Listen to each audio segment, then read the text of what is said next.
¿Te ha pasado alguna vez que a la hora de contratar un plan de hosting has visto un montón de conceptos que no sabías a qué se referían? Pues en este vídeo voy a tratar de explicar todos los conceptos y valores que hay que comparar cuando eliges un plan de hosting. Empezaré de lo más básico e iré hasta lo más específico, incluso aquellos valores que la mayoría de empresas de hosting no quieren compartir o no quieren que te plantees a la hora de elegir un plan de hosting. El primero está claro, el primero es el precio, es lo que más se anuncia, lo que se pone más grande y lo que se ve mejor siempre en las tablas comparativas. En el sector del hosting se ha ido hacia la misma práctica que se utiliza en el de las telecomunicaciones, que es el de poner el precio mensual. A mí eso personalmente no me ha gustado durante muchos años y entonces yo ponía el precio anual. Pero eso me creaba los problemas de que mucha gente decía, oh, qué caro, esto al mes. Y yo decía, no, es que es anual, fíjate que pone barra año o anual. Al final he acabado haciendo como hacen todos y poniendo el precio mensual en la parte que es, digamos, comercial. Luego ya cuando haces la contratación sí que te sale el precio anual y se te calcula con el IVA en el caso de que se te aplique. Otra de las prácticas más comunes es la de utilizar promociones y poner precios durante 6 meses, durante 3 meses, gratuito durante un plazo y demás. A mí es algo que no me gusta cuando voy a contratar porque yo quiero saber el precio final utilizando lo mínimo posible la calculadora, ¿vale? Quiero saber al cabo del año cuánto me va a suponer y sobre todo el resto de años cuánto voy a estar pagando. No quiero que el primero me salga muy barato para que luego al segundo me cobren el primero, el segundo y el tercero. Entonces, eso es algo que en algunas empresas es muy fácil de calcular, decir, mira, este es el precio anual, pero en otras van a ir siempre tratando de ocultar el precio que vas a acabar pagando finalmente. El segundo número que se suele poner en las tablas comparativas de hosting más grande es el del espacio en disco. Es algo que todo el mundo entendemos. Yo tengo un móvil que tiene tantos gigas o tengo un disco duro que tiene tantos terabytes, luego cuando contrato un hosting será lo mismo. Y no, no es así. Hay muchísimas diferencias de lo que es un giga en un tipo de disco o un giga en otro tipo de discos. Para eso tendrías que investigar un poco más en las tecnologías de discos, pero bueno, aquí te puedo dejar un vídeo que recuerdo que grabé y también he escrito muchos artículos sobre esto.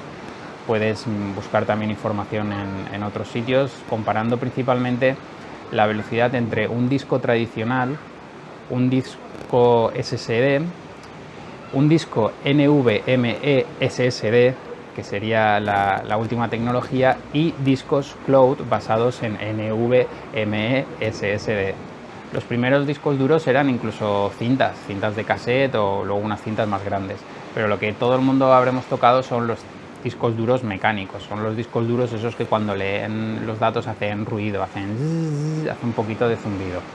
Son los que hemos tenido en ordenadores de sobremesa hasta hace unos años o incluso en portátiles. Hoy en día ya casi que no se montan, pero también en portátiles gama baja todavía puede haber. Estos discos tenían unas piezas mecánicas que giraban dentro de ellos y entonces eso hacía que fueran un poquito más lentos en la lectura y en la escritura que los que vinieron después. Los siguientes son los discos SSD, que son discos basados en memoria y en parte se basan en las memorias que llevamos en los móviles o en las tablets. Todo el avance en smartphones es lo que ha facilitado en gran parte que los discos SSD se hayan popularizado en ordenadores y en portátiles y en todas partes, incluso en servidores de hosting. Sin entrar en más detalle, los discos duros SSD evolucionaron a un tipo de memoria que estaba basado en esos discos duros y era una mezcla entre disco duro y memoria RAM, y ya llegamos a los NVMe SSD, que son ese tipo de memorias que ya se parecen más a una placa de memoria que a un disco duro. En los servidores de hosting se empezó a utilizar eso pues porque era muchísimo más rápido, y cuando hablo muchísimo estamos comparando, bueno, aquí te voy a poner artículo y enlace a vídeos, pero era 20-30 veces más rápido que los discos tradicionales. Y si queremos ir un paso más allá y dar un extra de seguridad y de rendimiento, están esos discos duros montados en paralelo y en una tecnología cloud. Esto es lo que yo estoy utilizando en mis servidores y lo que empiezan a utilizar empresas de hosting que están a la vanguardia, sobre todo del cloud hosting, porque aquí tenemos 3 discos, bueno, en mi caso utilizo 3 discos que están funcionando los 3 a la vez, o sea, un fichero que pones en un disco se copia automáticamente en los otros 2, que es la tecnología más rápida que hay, también es la más cara, obvio. Y lo que hace es que si en el caso de que fallara un disco, pues te quedan los otros 2, entonces puedes quitar el disco que da fallo y ponerlo dentro del esquema. Bueno, me estoy liando ya mucho. Lo metes dentro del sistema de discos y se replica a sí mismo. Vale, avanzamos, no me meto más en esto, pero sí que es muy importante que sepas que no es lo mismo comparar 1 giga con 1 giga. Si el precio de una empresa de hosting es muy diferente entre una y otra, es porque en una están utilizando un tipo de discos y en otra otro tipo de discos. No es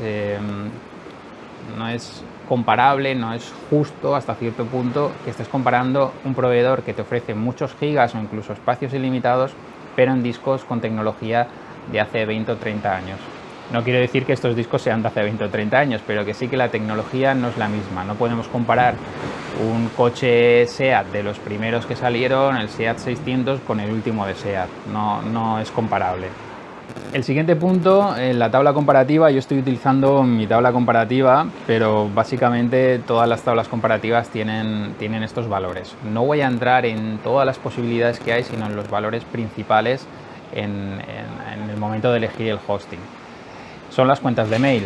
Esto todo el mundo lo entendemos. ¿Cuántas cuentas de mail puedo crear? Puedo crear 1, 10, 15, ilimitadas, lo que sea. Las cuentas de mail, hay que tener en cuenta si el espacio de las cuentas de mail se contabiliza en el espacio total o van aparte. Hay empresas que lo que hacen es que te anuncian por un lado el espacio para las cuentas de mail y por otro el espacio para la página web. Entonces ahí tienes pues otra vez que sacar la calculadora y hacer cálculos a ver cuánto te queda en total. En mi caso a mí siempre me ha gustado ofrecerlo junto, saber el espacio total que voy a tener y saber que ahí pues un poco va a ser para la web. Normalmente las webs es lo que menos utilizan de un plan de hosting, normalmente, ¿vale? También hay webs muy enormes que necesitan mucho espacio, pero normalmente una web te puede ocupar 1 o 2 gigas y el resto pues te quedaría para el email. Las listas de correo es algo que está en desuso. Sí, yo diría que es una tecnología que se está utilizando ya muy poco, pero que para algunas personas sigue siendo muy importante. Sería, para que nos entendamos, una lista de distribución, un grupo de WhatsApp, pero por email. La mayoría de empresas de hosting no ofrecen listas de correo ya, primero porque es algo antiguo y luego porque puede crear muchos problemas de spam, bloqueos de direcciones de IP y demás. Yo lo sigo ofreciendo para clientes que les interese, pero bueno, es algo que a veces pues directamente ni se pone en las tablas. Y llegamos a varios conceptos que a mí me gusta mucho publicar, sobre todo porque nadie más lo publica. Es más, hay empresas que lo ocultan y que no lo dicen ni aunque se lo preguntes explícitamente. Yo he hecho la prueba de contactar con proveedores de hosting para preguntarles exactamente, si contrato este plan de hosting, cuánto procesador, cuánta memoria, qué velocidad de lectura, escritura voy a tener, y son datos que no facilitan. ¿Por qué no facilitan? Porque aquí es donde está el truco. Aquí es donde está la clave para que tu web y tu email vaya rápido o no. Si tienes muchísima capacidad, pero te limitan la velocidad de procesamiento, te da igual.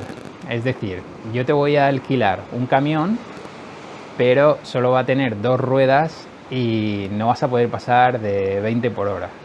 Sí, el camión es muy grande, pero te va a servir de poco, ¿verdad? Pues aquí igual. La potencia en el procesador se suele mostrar en tanto por cien del procesador. Aquí también es complicado entender ese tanto por cien a cuánta potencia equivale, porque si yo te digo un 100% de potencia sobre un procesador, pues depende de qué procesador.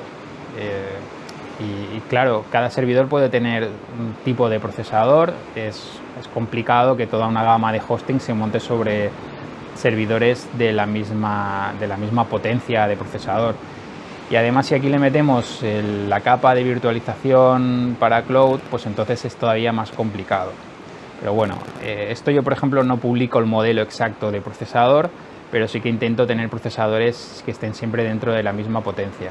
Si tienes dudas, pues puedes consultar exactamente qué modelo de procesador, pero en principio yo diría que no hace falta. Sí que es útil saber que si coges un plan que te cuesta este precio, pues que vas a tener un 100% de potencia, si coges otro vas a tener un 150, etcétera. Una potencia de 150% quiere decir que vas a utilizar hasta un procesador y medio. Esto siempre son velocidades máximas. Ningún proveedor de hosting aguantaría una web que estuviera utilizando constantemente la potencia máxima. Seguramente te llegará un aviso y te dirán, oye, aquí está pasando algo. No es lo normal que una web esté siempre utilizando el 100%.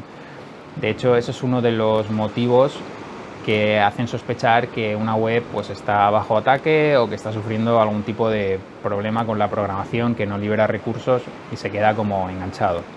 La memoria RAM es otro concepto que todo el mundo más o menos podemos entender. Cualquiera que haya desmontado o montado un ordenador sabe a qué corresponde la memoria RAM. Son estas plaquitas que llevan los ordenadores, que en los portátiles van soldados ya directamente. Pero igual que en el caso de los procesadores, no todas las memorias son iguales. Hay generaciones de tecnologías, por eso está la memoria, pues la DDR2, la 3, la 4 y progresivas. Entonces no es lo mismo 500 megas de DDR3 que de DDR4. La 4 mejor que la 3. Bueno, aquí pues simplemente que sepas que es otro valor, que hay webs que necesitan más memoria que potencia de procesador. Luego los siguientes conceptos igual son ya demasiado técnicos, pero una vez más a mí me gusta explicarlos porque son límites que se establecen en los planes de hosting y que hay que conocer que están ahí. El principal es el de, se llaman IOPS, que son las iniciales de los procesos de escritura y lectura en el servidor. Si yo entro a una página web, esa página web me va a mostrar unos ficheros y esos ficheros son operaciones de lectura en la página web. Una página web te puede cargar 1000 o 2000 ficheros en milisegundos y te lo muestra todo, porque las páginas web pues están compuestas de miles de ficheritos que hacen la magia de Internet, ¿no? Entonces es bueno saber el límite que voy a tener de procesos de lectura y escritura. Suelen ser unos valores muy altos que ya están calculados para el plan de hosting en proporción a la velocidad del procesador y de la memoria.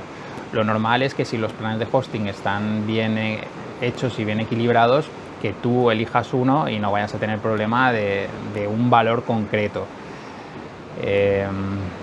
Generalmente, ¿vale? Luego una web que tenga un problema de programación sí que es posible que se quede enganchado y se ponga pues a generar ficheros, por ejemplo, como loco, o a utilizar memoria RAM y no libera los recursos. Bueno, pero eso son ya excepciones. Bases de datos es también muy importante, es lo que va a limitarte el crecimiento de la web. Pues una base de datos viene a equivaler a un WordPress, un Joomla, un PrestaShop, a lo que sería una web.